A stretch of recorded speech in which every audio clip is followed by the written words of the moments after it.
Hey, what's up everyone? It's Dolbeck. Today I'm gonna speak about the misinformation into self-defense area. Alright, so there's a lot of self-defense teacher, mostly women, feminist women who teach self-defense. They're gonna tell the people to bring a flashlight and blind the people. So uh, when your hands are full, you cannot grapple somebody, so you lost a hand. And if you drop your purse, you're gonna lose your purse, and the dude gonna be able to steal it and run. So you have your hand full, and then you want to defend yourself. Nah, for me, it's the worst advice you can give. And I'm gonna explain you why that even if you have the hands free, it's not even worth it. So someone who's trained like me, gonna not be afraid like that for sure, because I train after 6 and 9 p.m. sometime with this. It's a Aki ball made to hit with my feet, like that, and keep it into the air. And you do it when it's dark, so the ball disappears. Sometimes you cannot see it anymore, but you know where the ball is, and you can make in your head. You can do mathematics in your head and know where it's gonna fall and hit it, even if it's the dark. And by seeing some small glimpse of it, and by having of experience of doing it repetitively every day during the sun time, you're gonna be able to do it at night. And it's gonna be harder a bit for sure, but you can do almost the same at night just by knowing the ball. Like someone who fight multiple opponents in his life gonna be blind by a flashlight. If the opponent is the same strength, okay, maybe the flashlight, okay, gonna give an edge. But we are talking about a self-defense case, and most of the time into self-defense, the attacker gonna attack someone smaller than him, so the flashlight do nothing. So, though I think flashlight is 100% useless, no. Because you can have a flashlight on a taser, you can have a flashlight on a pepper spray, you can have a flashlight on a gun, you can have a flashlight on a bar, retractable bar, uh, the flashlight on a camera. So if your flashlight don't have a camera or pepper spray, it's totally useless. You better carry a pepper spray on you and don't fill your hand with garbage, because if your hands are full, you cannot defend yourself, so you need to drop some stuff and only keep the best. So this is why doing a top 5 of the best self-defense tool is the best thing you can do. And the stuff that is under that, you better not even bring it on you, because it's just gonna take weight and you're gonna have hard time to move during your fight. So having a bunch of shit like some flashlight on you for no reason, just gonna take weight and it's useless, alright? So some people even go speak about some big flashlight. Bro, you don't want to carry this, and you can have retractable bar to hit with it. It just make no sense. I'm For me, fighting with my fist and elbow and my knees is stronger than using a small bar, because most of the people, when they use a weapon, they forget all the rest of their body and they focus on hitting you with the weapon. It makes it way easier to counter them. I know it because I disarmed knife attack. I survived to knife attack. I survived to all type of attack. All right. So if you want to ask self-defense question, what you do in which situation, I can give you my idea on the situation. I did not live every situation because I only have one life, but I live enough situation to know what's the best. And my top 5 will not change. The first is the camera, because if you don't record yourself using the pepper spray, you're gonna be in trouble, my guy. So camera, pepper spray, dog, knife, gun, and the rest is totally useless. Change my mind. Oh, and I want to give a challenge to the people. to find me a proper self-defense video with a flashlight on YouTube in real time. I don't speak about some people saying, oh, you have to do this to defend yourself, you're gonna do that. No. I want to see a real video in real time of someone blinding his opponent with only a flashlight. And maybe I'ma review my optic, but for now it just don't work. You can have it on a gun and blind the people with your gun, your taser, or anything. So yes, having a flashlight on you is just useless. Take weight, and yeah. So I'ma show the only video that I've seen with a flashlight, and you're gonna see it's really bad, and I'm gonna comment on it, and I'm gonna speak about another one right now. It's for dog. I've seen a dude in Thailand. He run at night with a flashlight, and when the dog come close, he just do that with a flashlight and blind them.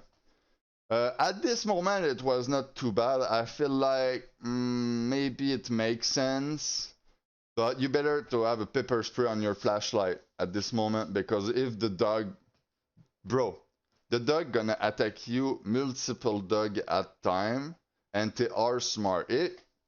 If you find some dog that are into a team, they're gonna surround you and you're not gonna be able to blind them all at the same time. So pepper spray with a flashlight on, taser with the flashlight on, it's the only way. Oh, and you have a flashlight on your cell phone, remember it. Flashlight, camera, you record the dude, pepper spray with the other end. So my guess is you think something gonna happen from far, from distance. If you have the time, you pull out your cell phone and you start filming. And if it's at night, you put the light on, and then you go with the pepper spray. And if the dude approach you, you go. If you don't have time, well, it's just gonna be pepper spray. And let's hope you have a flashlight on your pepper spray, and that make more sense. Just to make sure no one freak out, because some people really love gun, okay? The only reason I put the gun last is because there's too much law. It's not because it's not useful, alright? There's just too much law around it, and it's hard to bring it everywhere with you. This is why it's one of the last in my list. It would be over the knife if it was legal, you see? So I've gone on Reddit on a self-defense page, and I asked for the people to show me video of a flashlight defense. At this moment, I wanted to see if it was possible to work, and there's only one video with human against human that it's online and it's shown, and it's not even by blinding the people. But I'm still gonna show the video and do an analysis over it, because it's gonna be really useful for the future. Sometimes you gotta use whatever force multipliers you find to protect yourself and those around you in a fight. Hi everyone, this is John with today's active self-protection lesson. So this is a dude who shows self-defense. As you can see, he have a really bad physical shape, and I'm gonna do an analysis on his video, alright? To protect yourself and those around you in a fight. So I'm gonna start with that. He start by saying in a fight, and in this video you're gonna see this is not a fight.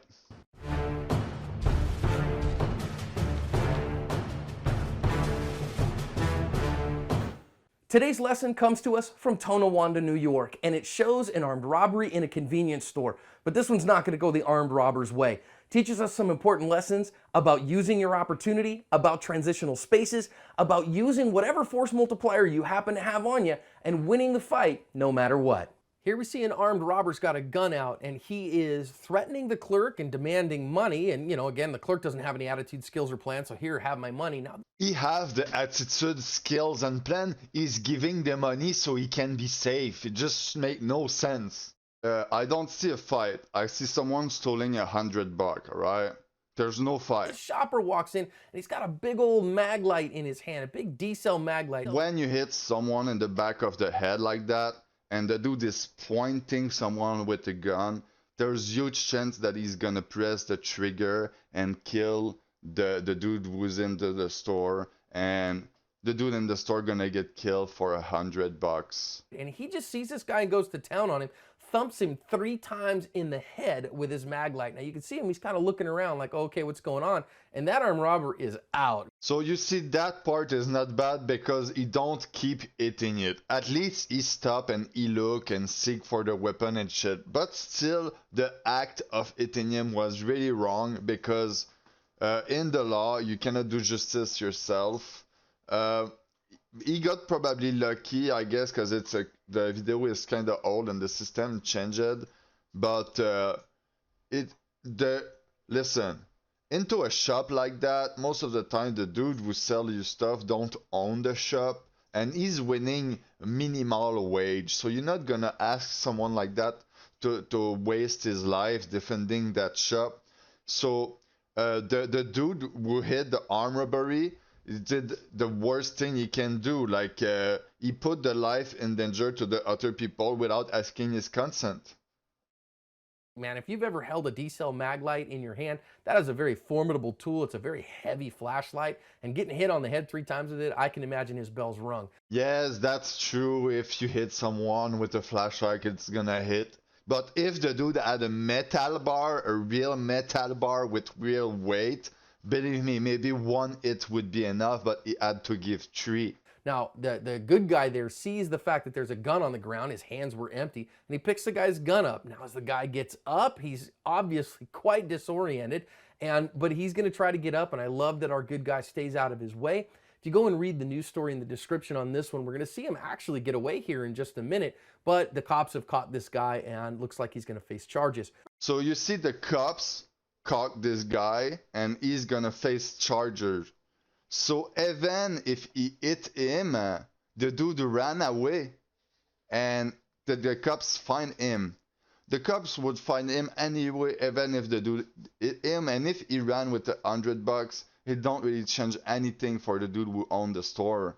Now let's back up and think about some lessons here. This is an armed robbery, and this is dangerous. This is a deadly force encounter. Now let's just say that you come up on this kind of encounter. You walk in on this store, and this is what you see. What are you going to do? No, it's perfectly acceptable to walk back out that door and be a good witness and call 911. But this guy's not that way. He's got a little bit more sand than that. He's more like stupid. That dude is stupid, and what he did is really wrong. And all he had to do as a good civilian is just to follow the guy after the robbery. Like, you go in your car and you follow him, and you call the cops at the same time, and you make sure you see him, and then make sure that the cops arrest him. It's the best you can do. Like, just that did nothing. It's nothing. Like, it's $100. We need to remember that most of the time it's $100. Inside that, it just makes no sense risking the life of someone for that. And he decides he's got this mag light in his hand, and he's going to use it. Now, I think that kind of a weapon of opportunity can be very, very helpful. Obviously, if I had a firearm here, I would have drawn it and used the firearm. No. I'm going to assume he... No. You cannot draw the firearm into that situation. Because if you shoot the dude, you have chance to hit the dude behind the counter. You cannot use a weapon into that situation. It just makes no sense. You're gonna hurt somebody, all right? The people are too close to each other to use a gun into this situation. You did not ask for the consent of the dude behind the desk. If I was behind the desk and you would be shooting someone that is 3 feet, 5 feet on me, I would be pissed at you and probably sue you, man. Like, just take the $100 and go, man. I don't care. You want to steal $100 to eat food? Man, just eat your food, man. Like, do you really want to beat down someone who is starving? Like, that dude, to reach that point, was probably starving. I have kids starving and shit. Yes, that it's not the good solution. I'm against robbery for sure. But is it the good way to act in this situation, to put the life of the other people in danger just because you want to be a hero? No, man. It's not balls. This dude did not use the ball. He just acted because he wanted the approbation of his surroundings, saying he did a good deed. Listen, even if you take a bullet in your head, you still have chance to press the trigger of the gun in your head. This is why when someone take a hostage in real life, they don't shoot him. Like, he have chance to press the trigger. It just makes sense. Like, you die doing that. There's like nervous system doing a lot of shit, man. If I had a firearm here, I would have drawn it and used the firearm, but I'm going to assume he didn't, but he used it to great effect. 1, 2, 3. He thumped that guy with intent. When you're going to stop an armed robber, you got to go do so with intent. Why did he stop? Well, he's looking at his hands. He's trying to do follow-up actions here. Does the guy have a gun in his hand? Only a policeman can stop armed robbery. I think doing justice like that is not a good thing. Like, it's not the law. Yes, it's a good thing in some situation, but right now there was no life in danger. The only danger was the $100. He doesn't have a gun in his hand. He's knocked it out of his hands. So, okay, he's out of the fight. He's used it to great effect with prejudice and violence. And so now it's over. So he keeps following up, though. I love that our good guy doesn't get tunnel vision and he doesn't just see what else is going on. He's still looking if there are any threats. When he sees the gun, he goes and gets it. Now, I think that's very, very wise. He goes and grabs it. Now, you could have just kicked that out of the way and not picked it up and been perfectly acceptable and maybe a little bit safer, but this guy's pretty far out of the fight, so I'm really actually quite okay with our good guy grabbing it.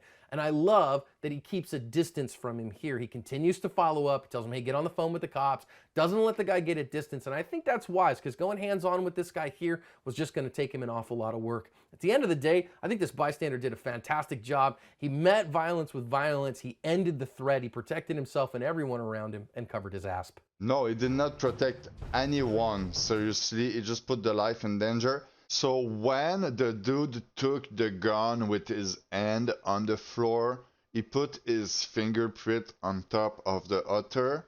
So he probably, if the gun was used in the past to kill someone, he probably destroyed some evidence with his own fingerprint. And look, that dude who do self-defense video. Look the shape he have. He's not ready for a fight at all. Like, I can give him my address any day and he will not manage to pass on me. You cannot listen a dude like that with no experience in self-defense and with no shape to protect himself. It just makes zero sense, and I would recommend to make sure that your teacher for self-defense is an expert in martial art or something, or he had a big pass with real case where he had to defend himself against real weapon and stuff like that.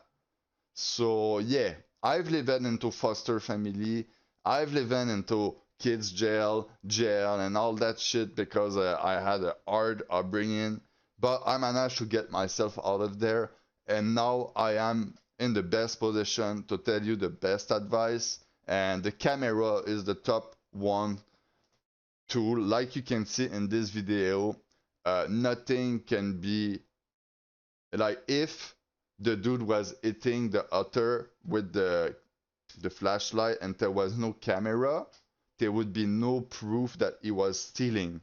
So maybe he will not be able to defend himself in court, and hitting the dude with the flashlight, big trouble if there's no camera. So top one, camera, pepper spray, and then it goes.